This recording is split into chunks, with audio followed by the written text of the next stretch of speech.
Night had fallen deep, and the world around me seemed to slow down. The familiar sounds of the day had faded, leaving only a gentle stillness enveloping the space. I lay here, feeling my breathing gradually become more even, allowing my body and mind to rest after a long day. I didn't try to think any further, nor did I try to resolve any unfinished business. I simply let go of the pressures I had carried all day, allowing them to leave me with each slow breath. In this stillness, I remembered that even when I stopped, God was still at work, still caring for the things I no longer had the strength to hold on to. A small peace was coming, not noisy, not obvious, but enough to reassure me. My faith was nurtured in the same way, quietly and silently, without needing to be strong or visible.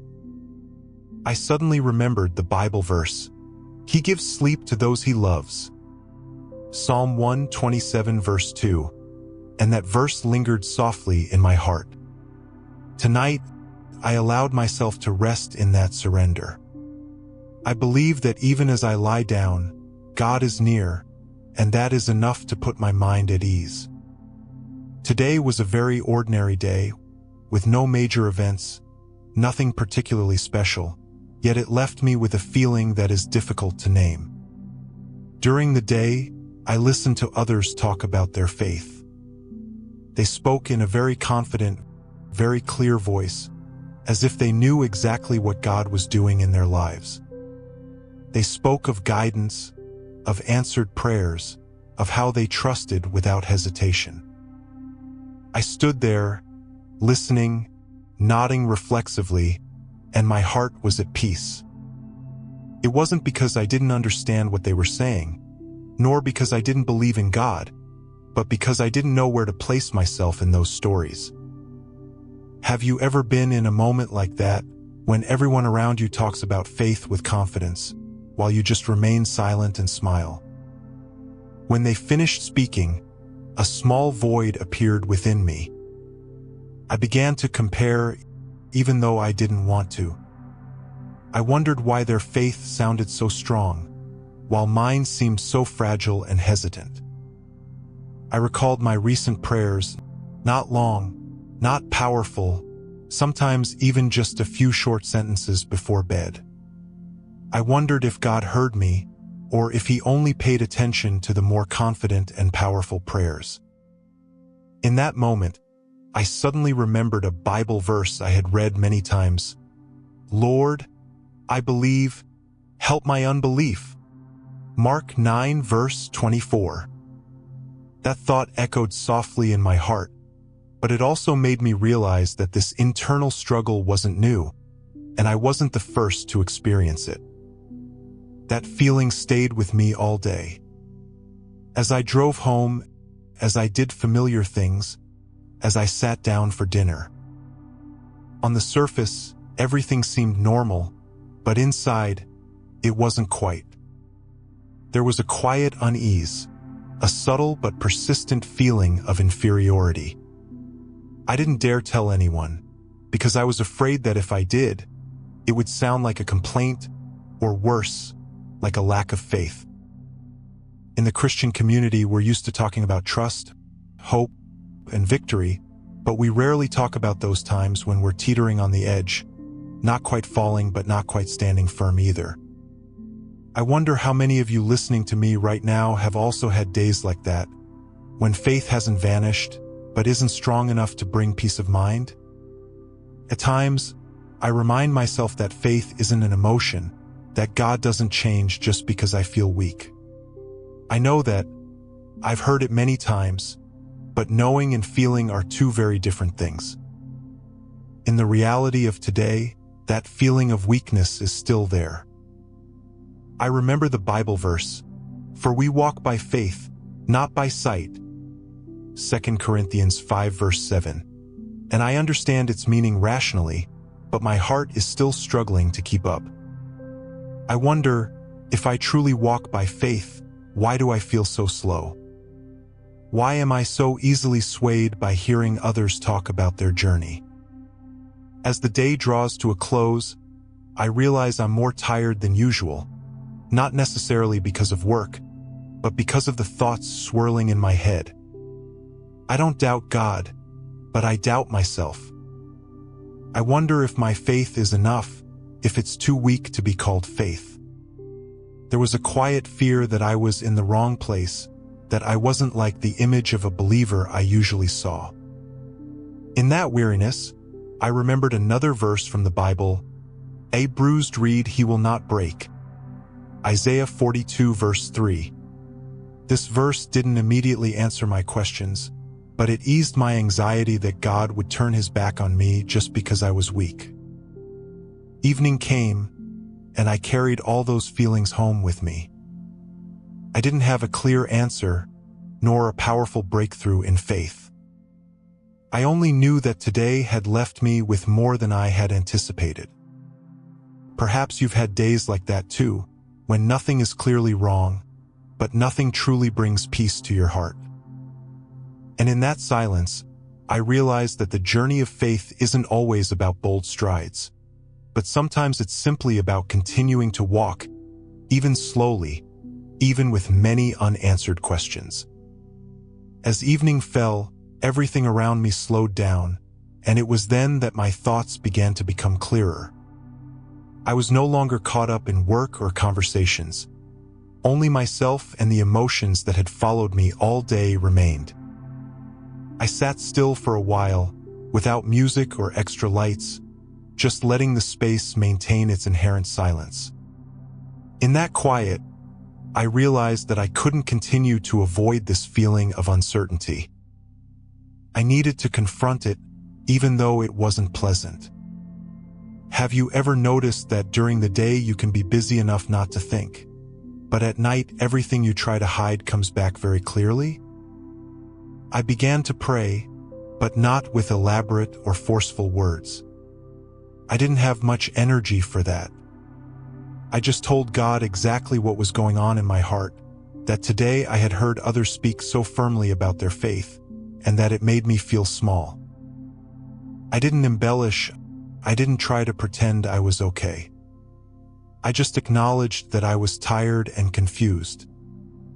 In that moment, I remembered the Bible verse, "Come to me, all who labor and are heavy laden, and I will give you rest." Matthew 11 verse 28. That verse didn't come as a command, but as a very gentle invitation, and I realized that perhaps God wasn't waiting for me to become stronger before drawing near to him. As I sat there, I began to look back on my own journey of faith. It wasn't a straight upward path. There were periods when I felt very close to God, praying naturally and trustingly. But there were also periods, like now, when things slowed down, when I had to struggle just to keep myself from giving up. I suddenly realized that I've become accustomed to thinking of faith as something always clear and certain, while in reality, that's not always the case. Perhaps you've also wondered why you don't believe like others, why your faith is so questionable. In that thought, I remembered another saying, "We live by faith, not by sight." 2 Corinthians 5 verse 7. Previously, I often understood this as an encouragement to be stronger, to believe even without seeing. But tonight, I understand it in a different way. Perhaps walking by faith sometimes simply means continuing to walk, even when vision is dim, even when emotions can't keep up. It's not always about taking long, confident strides, but sometimes just small, slow steps. And that doesn't make me less faithful. It only makes me a more authentic person in God's sight. The longer I sat in silence, the more I realized that what tired me wasn't God's silence, but my constant comparison to others. I compared my faith to theirs, my prayers to theirs, and then concluded that I wasn't good enough. But God never asked me to believe like anyone else. He only invited me to come to him as I truly am. I remembered the verse, "The Lord looks at the heart," 1 Samuel 16 verse 7. This reminded me that what God sees is not how I talk about my faith, but the heart I bring before Him. There was a very quiet moment when I paused in prayer. I said nothing, nor did I try to think further. And in that silence, I realized that God was still present, even if I didn't feel it explicitly. Perhaps faith isn't always felt with strong emotions, but sometimes it's preserved through very quiet faithfulness. I remembered the words of the Bible, "Be still, and know that I am God." Psalm 46 verse 10. This verse doesn't urge me to do anything more, but simply invites me to remain still and know that He is still God. However, that peace didn't come immediately. A question kept repeating in my heart: is my faith too weak? I feared that this uncertainty would cause me to fall behind, making me not strong enough to face greater challenges later. I feared that if someone looked at me, they would think I wasn't strong enough to be called a believer. Perhaps you've had a similar fear, feeling you haven't reached some invisible standard in faith. In that fear, I suddenly remembered the image of a bruised reed, very easily broken. And then the Bible verse echoed in me, "A bruised reed He will not break." Isaiah 42 verse 3. This verse doesn't promise that the reed will instantly become strong, but it affirms that God will not break it. That eased my burden a little. Perhaps I don't need to become strong right now. Perhaps the fact that I'm still here, still talking to God, even with so many questions, is precious in His eyes. As I look back on today, I begin to see more clearly what happened. I wavered not because my faith disappeared, but because I wanted my faith to conform to some model. But true faith can be very different for each person, and at each stage of life. I remember the words, "He who began a good work in you will carry it on to completion." Philippians 1 verse 6. This reminds me that God's work in my life is not finished, and He doesn't abandon it just because I'm slowing down. My weariness gradually transformed into a very real acknowledgement. I admit that I'm not as strong as I think I should be. I admit that there are days when I only believe just enough not to give up. But at the same time, I realize that God is still here, still listening, still patient. And perhaps my faith is being strengthened in a very quiet, very deep way, which I don't realize right now. Have you ever thought that the days when faith is weakest are the days when God is working most silently? As night falls, I no longer try to find a definitive answer to every question. I just leave them there before God. I realize that this journey isn't a competition, nor a test I have to pass immediately. It's an ongoing relationship with strong days and weak days.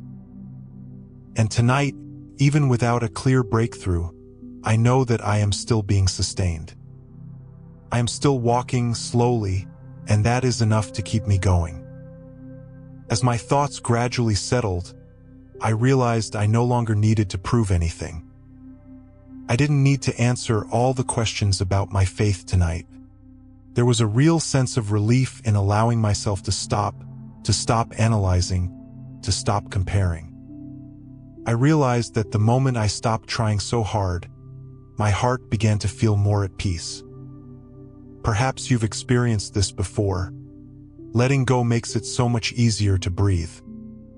I looked back on what had happened today, and I saw one thing more clearly. God never left me throughout this journey. Even when I was silent among people who spoke so confidently about their faith, even when I was confused and insecure, He was still there. I remembered the words of the Bible, "The Lord is near to the brokenhearted." Psalm 34 verse 18.